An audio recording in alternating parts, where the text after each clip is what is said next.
बांदा बुंदेलखंड का एक प्रमुख जिला है। यहाँ पर एक पर्वत पर स्वयंभू शिवलिंग प्रकट हुए थे और इसी पर्वत पे महान ऋषि वामदेव ने तपस्या की थी। तो उसी आधार पे इस पर्वत का नाम वामदेवेश्वर और शहर का नाम बांदा पड़ा। और जब रामायण काल में चित्रकूट में भगवान राम वनवास के लिए आए थे तो उन्होंने यहाँ पर भी आके पूजा की थी।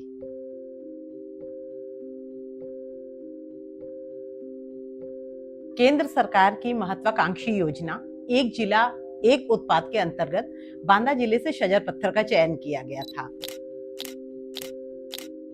तो अब जब शजर जो है बांदा के नाम से जाना जाता है, बांदा शजर के नाम से जाना जाता है, और हम कह सकते हैं कि बांदा और शजर एक ही सिक्के के दो पहलू हैं। शजर एक स्टोन निकलता है बांदा के नदी से और नर्मदा से, और इस स्टोन में नेचुरल आकृतियां निकलती है।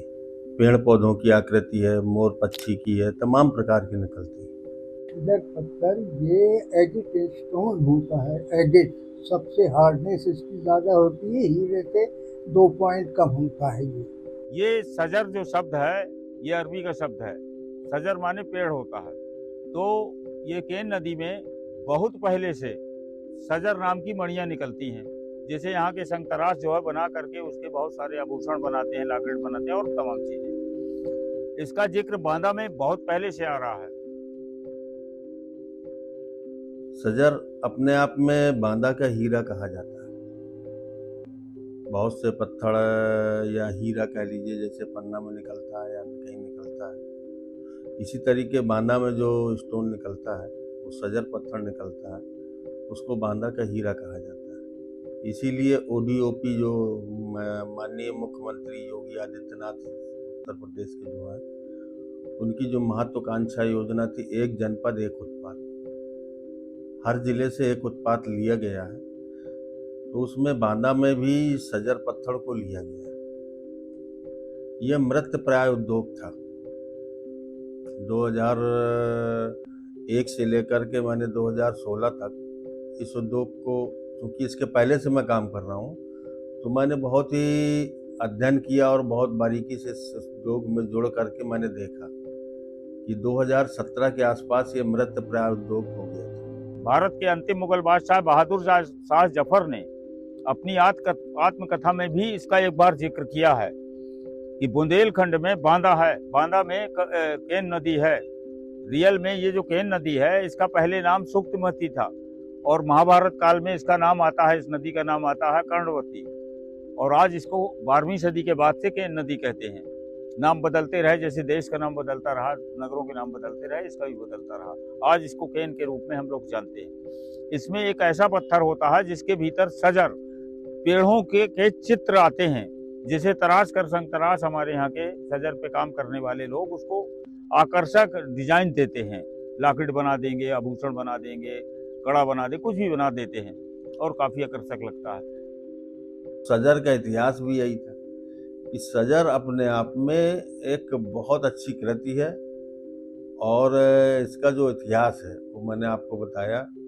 और बांदा में किदवंती भी चलती है कि बांदा केन नदी में सलोदक नाम का एक पदार्थ पाया जाता है, वो पत्थरों को आपस में जोड़ने का काम करता है।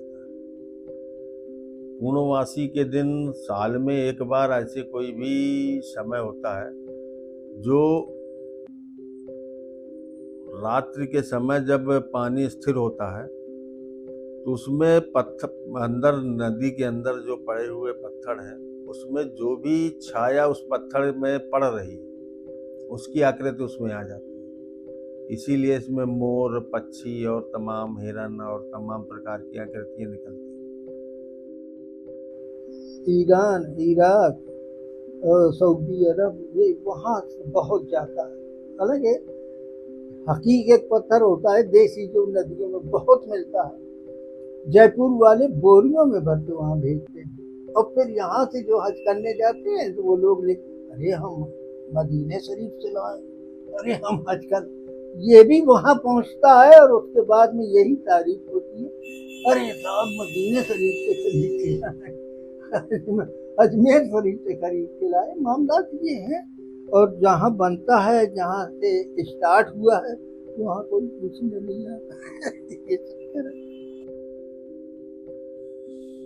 नहीं, सजर बनाने का जो तरीका है, जैसे हमने नदी से पत्थर उठा के लाए, पत्थर उठा करके लाए तो इसको अब देखा, देखने के बाद इसकी जब कटिंग करते हैं तो उस पत्थर को जब हम 10, 20, 50 पत्थर उठाते हैं जो हमारे बीनने वाले लगे हुए, तो उसको उठा के नदी में इसको तोड़ते हैं हथौड़ी से, उसकी साइड थोड़ी सी तोड़ते हैं। तोड़ने के बाद उसको सूर्य की रोशनी में देखते हैं कि इसमें सजर दिख रहा है कि नहीं। सजर पूरा नहीं दिखता, उसकी सिर्फ एक लाइनिंग दिखती साइड से, और वो बीचों बीच होती है, किनारे होती है, क्योंकि एक सजर में एक पत्थर में एक ही डिजाइन होती है। तो वो देखते हैं, देखने के बाद उसको लेकर के आते हैं कारखाने में उसकी कटिंग होती है। अगर कटने लायक है तो कटिंग होती है, घिसने लायक होती है घिसाई।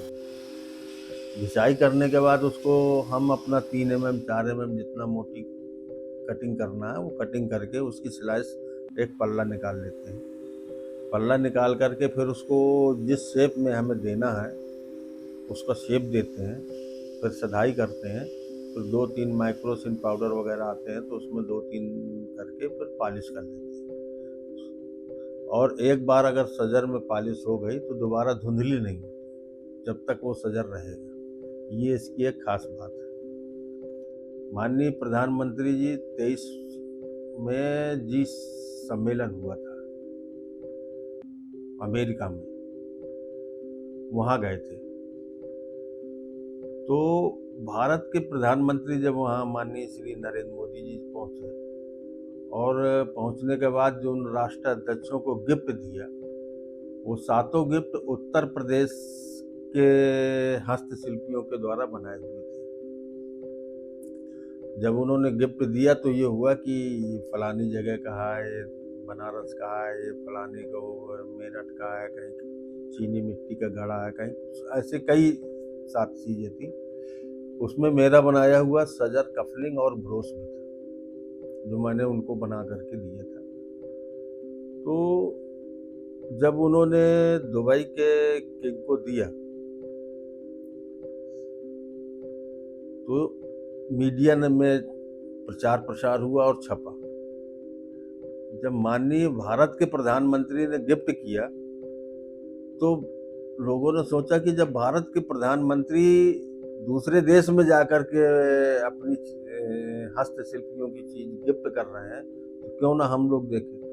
तो यहाँ के जो भारत के वासी थे, जो भारत के लोग हैं, वो भी सजर के लिए एकदम मतलब 6 महीने तो मतलब मैं इतना ऑर्डर आया कि 6 महीने तो परमानेंट काम करता ही रहा।